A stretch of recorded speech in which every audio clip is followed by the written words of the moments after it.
Octavia had reached a tall pink building with several wooden decorations shaped like pastries and candied streets by the time she heard the rising commotion.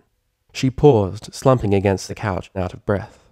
Her weary violet eye spotted a thick crowd of cheering equines rushing down the adjacent avenue. "3 cheers for Applejack, most loyal and dependable protector of Ponyville! Hip hip hooray! Hip hip hooray! Hip hip hooray! Hey, come on y'all, put me down!" Applejack grunted yet giggled as the bouncy crowd of ponies carried her victoriously towards the center of town. She smirked and adjusted her hat, her body covered from head to hoof in various scrapes and signs of battle. "Shucks, it was nothing. Just had to put him back in the doghouse, that's all." "Let's throw a party for Applejack!" Applejack, mayor of the evening. Applejack is best pony. "I mean it, y'all. I've got places to be." "Fine. All right. Just one little hootenanny. I reckon it won't hurt." The group chuckled and ushered her towards a celebration already underway at the town hall building. Octavia's side of the town hung in hushed silence upon the advent of falling evening. She took a deep breath, and in doing so discovered just how parched her mouth was. Lethargically, she turned and squinted at the building beside her. The sign hanging over the entrance read, "Sugar Cube Corner." With a shrug of her shoulders, Octavia stood up, abandoned the couch, and trudged mightily up the steps, pushing the front door open. Waves of air-conditioned goodness greeted her immediately. Octavia's lips produced a weak smile. Perhaps this meant a chance for her to finally relax. "And so I made her a tiara out of gumdrops, because I thought that if she was going to be a princess from here on out, then she might as well do it and be fed like one too. But then she said it wouldn't give a good message. And I was all like, but what better a message than to let ponies see you look as sweet on the outside as you are on the inside? But then she was all, but being a princess means taking into serious consideration all of the political and diplomatic issues of a rapidly growing nation. And so I said, well, duh, you're growing too, because being a princess means someday being a queen. And what better way to do it than by eating 2 to 3 gumdrops a day? And then she got mad, but not in the seriously mad way, but in that adorable tips of the ears turning red sort of way that Twilight always gets when she's frustrated with somebody, but no, not really, if you know what I mean." Octavia groaned. She leaned over a table where she sat inside Sugar Cube Corner, clutching her skull as she tried to sip from her tall glass of root beer in peace. None of her subtle gestures or good-natured mannerisms were enough to keep the source of megaphoning speech from chirping thunderously into her fuzzy grey ears. "As a matter of fact, every pony I've ever known gets super merry-go-round ticked off at me at some point or another," Pinkie Pie remarked, blinking quizzically as she nevertheless bounced happy circles around the visiting patron. "I think it has something to do with the fact that I was born on a rock farm. Most ponies hold grudges against rock farmers, since we're always putting diamond dogs out of business, and every pony knows that if the diamond dogs never lost their jobs, then they wouldn't have turned into meanie-headed diamond-pilfering thugs along the fringes of Ponyville in the first place. Say, what do you think the diamond dogs do when they get sick? Do they have underground medical schools for veterinarians?" Octavia's straw struck dry air. She reveled in the sound of the sputtering drink. Exhaling with joy, she stood up and made for the exit. A bouncing pink shape blocked her way. Or maybe they abduct ponies from big cities and force them to check canine dentures at knife point. I wouldn't put it past them, would you? Octavia groaned, running a hoof over her face. "Oh, you're right. Living so deep underground, just where are the diamond dogs going to find ponies kind enough to feel their nose and tell them they're sick or not? But then again, you gotta be sick all the time if your only kick in life is flinging dirt around and beating up passing ponies for diamonds and gems. Why, this one time that Rarity got kidnapped, my friends and I dove deep down into the underground lair and whew, did it smell like Gummy's cleaning cage or what?" Sighing, Octavia clapped her hoofs together and pointed ardently for the exit. Pinkie Pie froze, squinting at the mare. Her mouth hung open, and she fumbled for words before ultimately saying, "You know what? You're absolutely right." Octavia blinked. Pinkie's mane took on a straight, silken sheen in the last hint of daylight wafting in through the thickly blinded windows. "The only reason I talk endlessly without pausing for breath is because I'm terribly afraid of what thoughts my mind would afford those empty spaces in time." She hung her head like a pastel shadow, her face long and contemplative. "And all this time, I'm constantly denying a soul-cleansing catharsis of all my bitter foalhood memories bubbling up and dissolving at the surface of my otherwise predictable personality." She shuddered, sniffling. "You're right, miss. I really do have a problem. I mean, a single pony can't possibly be a constant two-dimensional source of juvenile sight gags for absolutely no reason. She must necessarily be a source of constant angst, bitterness, and deeply entrenched anguish." Octavia glanced left and right. She fidgeted silently in her muddied dress. This conversation has changed my life," Pinkamena murmured, her eyes wet and full of earnestness. "From now on, I promise, I'm going to be at peace with the wounds plastered around the frayed edge of my heart. No longer shall I keep all reality at a distance, pretending as if things aren't the way that they—" Just then, Pinkie Pie gasped, her fluffy hair exploding outwards, as did her voice. Oh my gosh! Oh my gosh! Applejack celebration party! Whoops! She zoomed out of sight, rushed into the kitchen, and came rolling right back atop a unicycle, with a bundle of party favors juggling in her upper hooves. I'm such a fumbling forgetterson. I'd spank myself all day and night if I wasn't around to let my most dependable pony friend jack her apples straight. Hee. Hear that? Auntie Pinkie Pie made a funny. And with a clatter of unicycle spokes and bursting streamers, the mare was gone. Octavia stood in her absence, too stunned to be relieved by the silence. On trembling hooves, she trotted out of Sugar Cube Corner, flinching at every other second, as if the walls might explode around her. The sun was setting behind the rooftops of the village. If Octavia craned her head, she could almost hear the party going on in the center of downtown. However, a trio of giggling voices made any further discerning next to impossible. Wee-hee-hee! Sweetie Belle chirped as she bounced and bounced on one of the couch cushions. Look at me! My horn's going to reach the stars! Nuh-uh! Apple Bloom hopped next to her, her hair bow flouncing in the evening air. You totally ain't reaching higher than me. Pfft, listen to you two losers. Scootaloo grinned devilishly as her wings blurred, giving her extra lift. No fair! Sweetie's voice cracked. You're cheating! Oh yeah? Scootaloo growled, smirking. Can cheaters do a backflip? She held her breath and twirled in midair, landing on 4 expert hooves. Wow! Apple Bloom hopped and hopped, gawking at her feathered friend. That was amazing! You think y'all can do that with your eyes closed? Apple Bloom caught Octavia's icy glare. Her bouncing came to a stop as she perched nervously on the edge of the hoof rest. Heh, this here couch belong to a pony you know, ma'am? Octavia's violet eyes narrowed even further. Sweetie Belle gulped. She and Apple Bloom hopped down to the moist earth below. It was too uncouth for a trampoline anyways. Speak for yourself! Scootaloo leaned over the hoof rest, grinning wildly at Octavia as her wings twitched. Say, lady, any chance you're in the mood for selling this thing anytime soon? I've been saving up some bits for a long time now, and this is the sort of springboard I need to help me practice flying. Octavia shook her head and shooed the Pegasus away with a dainty hoof. Ah! Scootaloo plopped down to the muddy earth and folded her forelimbs, frowning towards the sunset. You're no fun. Say, miss, if you don't mind me asking. Apple Bloom trotted alongside the couch, brushing her hoof against the ugly beige surface. What's a mare like you doing in front of Sugar Cube Corner with a piece of old furniture like this, anyways? Yeah, Sweetie Belle nodded curiously, and dressed like Diamond Tiara on her 5th birthday to boot. Scootaloo swatted her shoulder. Sweetie Belle growled and rolled her eyes towards the darkening sky. Every darn time. Octavia sighed and simply positioned herself at the end of the couch. She was beyond explaining things, beyond excusing herself, beyond anything but the simple, mindless, animalistic act of shoving one stupid piece of furniture against the mud, muck, and elements of that merciless day. Apple Bloom rubbed her chin, then gasped. Say, you wouldn't, be needing a helping hoof with that, would you? Scootaloo's ears perked up. She spun around and gasped. You mean like a bunch of delivery ponies? Shh, Apple Bloom hissed back. I'm doing the asking here, ain't I? Well, I'm curious too. Then let her answer. Answer? She hasn't said a single word. Octavia had frozen still by this point. She glanced at the couch, then at the 3 little fillies, or more appropriately, at their glaring blank flanks. Maybe, Apple Bloom rubbed one hoof pensively against the other. It might earn us a super special talent. Octavia blinked. She stared off towards the setting sun for a spell, then back at the fillies. Slowly, devilishly, she smiled and nodded. Yay! All 3 ponies jumped in midair for a dramatically poised hoof slap. Cutie Mark Crusader couch movers! Octavia had 3 little helpers, but she could hardly tell the difference. The reason for this, most likely, was because she had chosen to take the front portion of the couch, lifting it with her front hooves while her rear hooves provided leverage and backtrotted towards her destination. This was a simple act in theory, but proved to be an insanely strenuous exercise in reality. Nevertheless, she stuck to it, trying to utilize the foal's assistance, while at the same time not letting them carry the brunt of the task.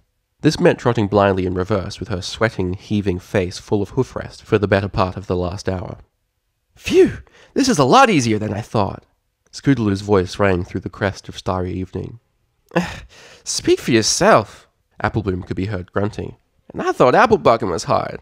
What's this here couch made of anyways? Well, it'd be a lot less heavy if a certain pony wasn't adding her dumb weight to it, Scootaloo grunted. How about it, Sweetie Belle? Gonna give us some relief or what? I'm totally helping you guys out. I'm acting as navigator. Navigator my flank. Get your marshmallowy butt off this thing and come down to help us. Haven't you heard me shouting directions for the past hour? I'm finding us a shortcut. Ahem. Sweetie Belle's fluffy face smiled down at Octavia from beyond the hoof rest. Now move to the right a bit, miss. Yeah, that's it. You're gonna love this. Shortcut? Applebloom's voice sputtered. The hell are you going on about, sweetie? You know the one, Sweetie chirped, saluting into a cold draught of nightly winds. Lampposts casted a sheen against her pale figure as she pointed and exclaimed, Right beside the twin oak trees on the corner of Nexus Street and Baroque Avenue. It's the happiest part of town, after all. Corner of Nexus and... Scootaloo let loose a gasping breath. You friggin' dictionary! What were you thinking? What? Sweetie squeaked back. We're practically there already. Sweetie, the Pegasi just had a rain shower today. You know how slippery that shortcut gets after an afternoon storm. As if on cue, Octavia's rear hooves slipped. She fell flat on her belly, splashing viscous mud all over her triply ruined dress. Wincing, she looked up and gasped to see the whole couch lurching towards her. The earth below gave way. She flung a look over her shoulder and immediately wished she hadn't. A muddy hillside loomed below at a deathly 45-degree slope. Sweetie Belle blushed furiously as the couch below her began its murderous slide. Whoops. With more strength than the mare thought she had in her, she grabbed the hoof rest, pulled herself forward in a massive lunge, and outright shoved Sweetie Belle off the furniture. Ah! The tiny unicorn flew into her companions. All three crusaders collapsed like bowling pins in the splashing mud. They soon rocketed out of view, for Octavia was riding the couch down the slippery hill like a tacky beige torpedo. Spinning around, Octavia winced at her peril. Her lips and facial muscles rippled in the billowing winds. As she plummeted past parked stagecoaches and glimmering street lamps, she caught sight of unassuming ponies trying to cross the steep street. They turned and gasped at her like deer caught in headlights.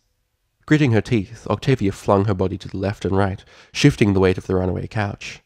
Mud drenched the flinching ponies, but their bodies were spared a blunt missile to the face. Octavia continued to veer the couch left and right, steering madly around fire hydrants, mailboxes, and row after row of flower gardens. At last the road evened out, but the momentum of the runaway couch didn't cease. Octavia found herself surging unstoppably towards a mound of earth.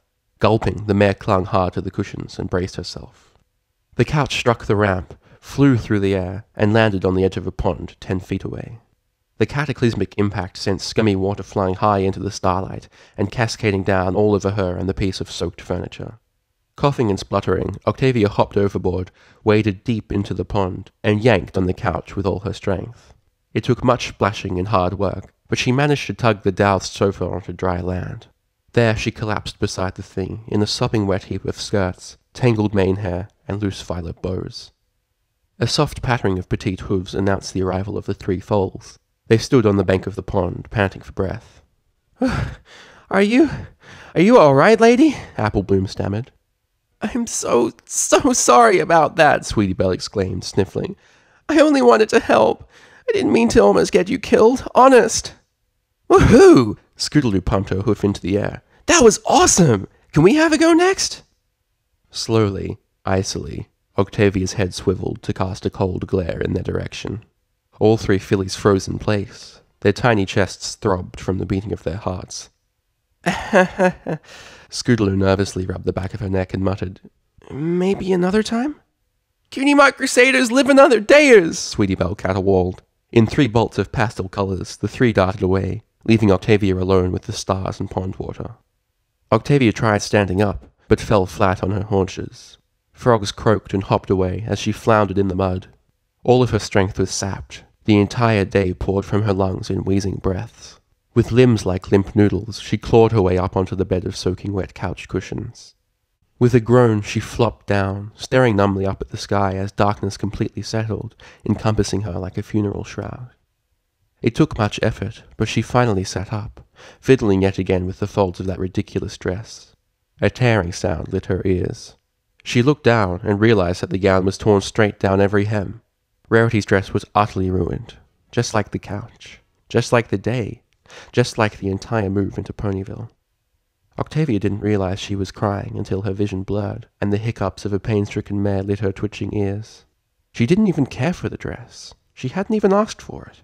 And yet, its utter destruction was somehow the last straw. She whimpered openly, unashamedly, stroking her hooves across a sofa that was too terribly ugly for her to have valued from the start. And yet she had. With utmost zeal and foolishness, she had let the furniture devour the full extent of her day. And for what? Everything was hopeless suddenly, and it weighed upon her, pulling her down into a foolish slump as she curled up against the only remotely dry portion of the couch, and slowly, quietly cried herself to sleep, allowing the exhaustion of the past 16 hours to take its toll on her body. Phew! Twilight Sparkle burst out of the door to her treehouse. I can't believe I let that essay worry me for so long. Her fresh new wings sprang up with emphasis, and she smiled and said, all it took was just the proper inspiration, and then it all came naturally. You know, Spike... She turned and glanced over her shoulder. I've said it time and time again all month. Everything is going to be just fine. Funny how I never truly believed it until now. Well, that's cool and all. The little whelp fidgeted in the brightly lit doorway. But does this mean you're going to take it easy with the flying and stuff for a while? The newly crowned princess shook her head. No can do, Spike. I need to get my practice in if I'm going to fly with any sort of regal grace whatsoever. I can't be afraid of a little starlight, especially when the time comes when I might have to pull a rainbow dash for some of my friends after sunset. Pull a rainbow dash? Spike raised an eye crest as he planted his hands on his hips. Really? Yeah, okay, Twilight blushed, smiling off to the side. So a girl can still dream. And here I thought dreaming ended when you became a princess. Not in the real world. So you're done for the evening? Yep. Where are you off to? Applejack's party? You bet, Twilight smiled. I can't believe how many amazing things I missed throughout the day. Everything's been a blur since this morning.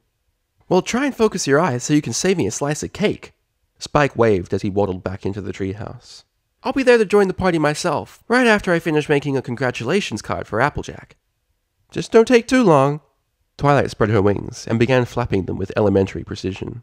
Slowly, she lifted up into the air. You know how Applejack likes to cut things short before it's too late, what with all her farm work the following morning. We gotta change that about her one of these days. Yeah, maybe. See ya, Spike. Humming to herself, Twilight slowly, gracefully glided her way towards the center of town. She could easily spot the brightly lit site of the town hall building in the distance. She passed by a few Pegasi and exchanged happy waves before beginning her descent. As she flew closer to the ground, she noticed something odd in her peripheral vision. Being so high above the Earth's surface was still a new sensation to her, and she didn't yet know the difference between things that she could ignore and things that deserved a flyer's attention. Not willing to let anything slip, Twilight glanced down, then raised an eyebrow at what she saw. Slowly, in cyclonic fashion, she glided down towards the Earth. She landed roughly, but safely, about 3 feet from the edge of a pond, where a beige couch lay, half submerged. Stepping forward, Twilight pursed her lips and squinted through the shadows of night. She brushed her hoof against Octavia's tangled mane, as if making sure she was real. After several seconds of careful study, she saw the slow rise and fall of the muddied earth pony's slumbering lungs. There was a peaceful quality lying beneath the misery, and Twilight suddenly recognized the equine with full clarity. And she smiled, a soft and glowing sort of grin. With a deep breath, she stepped back from the sight, her brow furrowed in thought. After a while, she brightened, and her smile widened even more. Licking her lips, Twilight Sparkle channeled magic into her horn. A lavender glow filled the body of the couch beneath the sleeping mare, and the ugly piece of furniture began levitating in the night air. The warm glow of morning brushed across Octavia's soft face like a gentle kiss. She stirred, trilling breathily like a cat. Her eyes fluttered open, then closed shut. A beat, and she gasped, her eyes exploding wide this time. She was seated on the couch, and the couch was situated in the center of her apartment living room. It was a beautiful spring morning outside her home, and everything was as serene and still as the day that Equestria was born. Blinking repeatedly, Octavia glanced down at herself. She was still clad in the tattered dress, with her body stained over in mud and dried pond water. Nevertheless, she felt oddly restored, and even more oddly blessed by this felicitous change in setting. Numbly, she stumbled down from the couch, glancing across the length of the room. She was alone, but there was something odd about the place. She spotted a bright shape on top of the lone table seated in front of her. As her vision came into focus, she saw a gift basket, full of various brightly colored bottles. Curious, she leaned forward and tore open the plastic wrap that covered the wicker container. A sharp breath escaped her. The thing was full of ornately packaged lavender soap, expensive shampoos, and bath salts. In the center of it, a scroll lay, tied with royal red ribbon. Pensively, she grabbed the thing. The paper tingled to the touch somehow, as if it was electrically charged. Using her teeth, the Earth Pony humbly loosened the ribbon and unrolled the letter. She read the words written across the sheet in immaculate hoof writing. Dear Octavia, all it took was a little bit of chatting with my friends, not to mention a short conversation with the town's mayor, and I found out all about you and where you happen to live. I hope you don't mind me taking the liberty of transporting you and your new furniture to your apartment. I think you're a really special pony with a very sweet heart, and I wouldn't mind getting to know you better, maybe even becoming your friend. I'm not the only pony in town that feels this way. Don't be so afraid to spend time with your neighbors. You may find them just as happy to have you around as we are. I know this gift basket may not make up for all the trouble you went through yesterday, but it's from the heart. So is this scroll. The letter you're holding has been enchanted by an ancient spell I've researched recently. When you're done reading, roll the papers back up, concentrate hard, and flick it towards your couch. Yes, just like a wand. I promise you won't be disappointed. Sincerely, Princess Twilight Sparkle. P.S. Sometimes the best inspiration comes from a quiet shoulder to lean on. Thank you for teaching me this. For teaching us all. Octavia blinked. She took a deep breath and rolled the scroll up as instructed. It felt like any ordinary tube of paper in her grip, save for the slightest tingle of static energy. She wasn't sure what to expect, but she had just been written to by a princess. Slowly, with a nervous shuffle, she turned to face the waterlogged, mud-strewn sofa. With pleasure, she closed her eyes, allowing the hideous thing to vanish from sight. Taking deep breaths, Octavia imagined herself someplace fanciful, someplace heavenly, someplace clean, serene, and devoid of clutter. Then, without hesitation, she thrust the scroll forward, slapping it blindly against the nearest hoof rest. In a small explosion, the scroll vanished from the crook of her hoof. The air filled with otherworldly resonance, like the ringing of bells, growing more and more distant. Octavia couldn't resist the temptation anymore. She opened her eyes. When she did so, she gasped. Dumbfounded, she trotted forward. She reached one hoof forward, then a second. Not only was the sofa burgundy from top to bottom, not only was it squeaky clean in the golden light of morning, but it was softer than ethereal clouds to the touch. She had to contain her foolish jitters as she hopped up and practically bounced in the middlemost cushion, trying to contain her ecstasy. The thing sank and folded under her weight. When she brushed her muzzle against it, all she needed was to inhale once, and suddenly it was like she was in the middle of a blossoming flower garden. A soft breath escaped her lips, and she flung a tearful glance heavenward, as if thanking immortal powers that dwelled beyond mortal reach. Just then, a happy thought flitted through her mind, as she realized that such was anything but the case. An invitation had been offered her way, and she never felt more excited about anything in her life, as if a spark had been fired off inside her overnight. Perhaps things wouldn't be so boorish in this town after all. With a spring to her step, Octavia gripped the gift basket in her mouth and gleefully galloped her way to the bathroom, ripping free of the useless, tattered gown along the way. She passed by a dormant fireplace, her violet eyes sparkling, as she imagined it blazing alive with half the embers that were jumping through her heart that very moment. She started a warm rinse and prepared for the longest, most relaxing bath in her life. Fate did not disappoint.